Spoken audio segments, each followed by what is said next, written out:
Hi everybody and welcome to my channel. Last week I talked about book number 1 in The Fellowship of the Ring. Today I'll be talking about book number 2. So if you haven't seen my first video yet, you can just click somewhere up here and look at it. Anyway, book number 2 follows the plot I think everybody knows. We have The Fellowship of the Ring, which is made up of 4 hobbits, 1 dwarf, 1 elf, a wizard and 2 humans. And they are on the quest to Mordor to destroy the Ring of Power. And this book is so different from the first one. I absolutely loved it. It had me on my toes. I couldn't put it down anymore because just the whole tone and pacing and suspense of the book changes. It does a 180.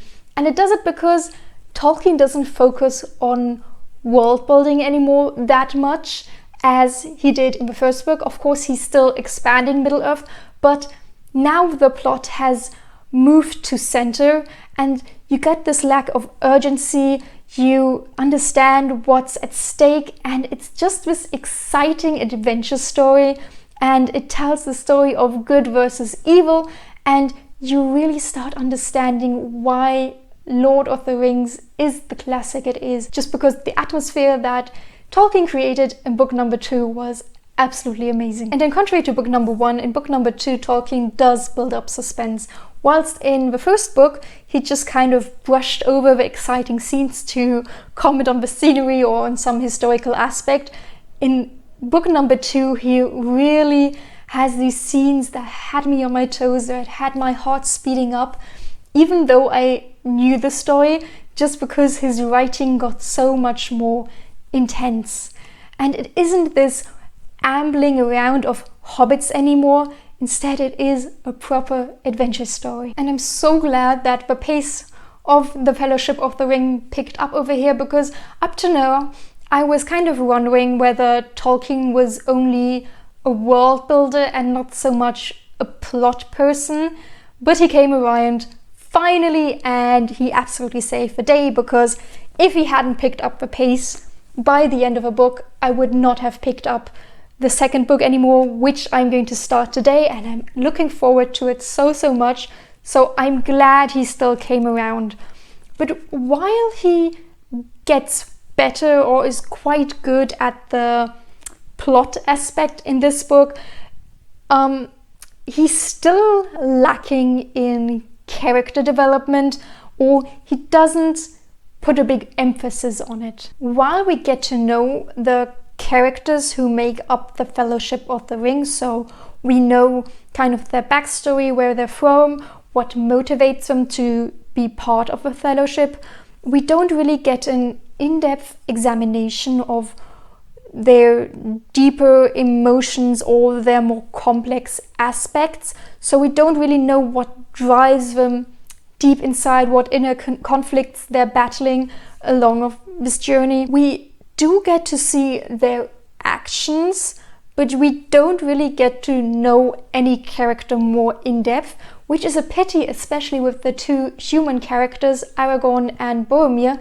who has such an interesting setup, with one being from a lineage of kings and now returning to the place where his family used to rule for the first time. And then we have Boromir, who really wants to keep the ring and use it for good and not destroy it. And you could have had so many interesting discussions or looks at this conflict of interest, but Tolkien doesn't take this opportunity. So while the plot was growing on me more and more, and I started to appreciate Middle-earth a lot more now that it wasn't center to the book anymore, what I didn't get was a connection to the characters. I kind of felt like we were just, or I as a reader was only like watching in on them, but wasn't really supposed to be part of this world. And just in general, Tolkien isn't very good at writing emotions. So we have this one scene where a character dies, a pretty big character, and the mourning scene is very brief. Grief at last wholly overcame them, and they wept long, some standing and some silent, some cast upon the ground. Doom, doom. The drum beats faded. Alas, I fear we cannot stay here longer, said Aragon. That's it. 2 sentences. And the whole emotional scene is over. So Tolkien is more focused on the plot right now, not so much on deeper explorations of characters in his world. So The Lord of the Rings is a classic, and it is a very big book, or the 6 books together. I think they make up over 1,000 pages, so that might be a bit daunting to people, or just the fact that the first book is so slow might put people off to this book. But in general, The Fellowship of the Ring was very, very easy to read. This book may be a classic, but it was written, I think, 90 years ago, so it is easy to understand. So if you are wondering whether you should pick this up and you're scared that it might be too complex, that really is not a problem.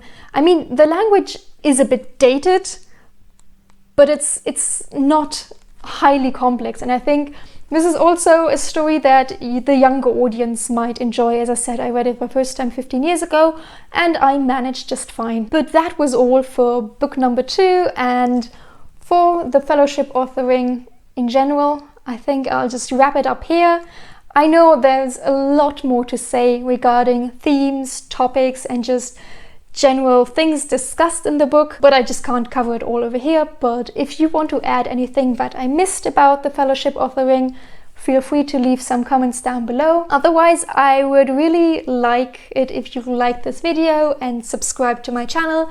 I'll be talking about the next 2 books once I've read them, so sometime in the next weeks or months, and I'd really like it if you joined me for that exploration too. But until then, have a nice day and bye.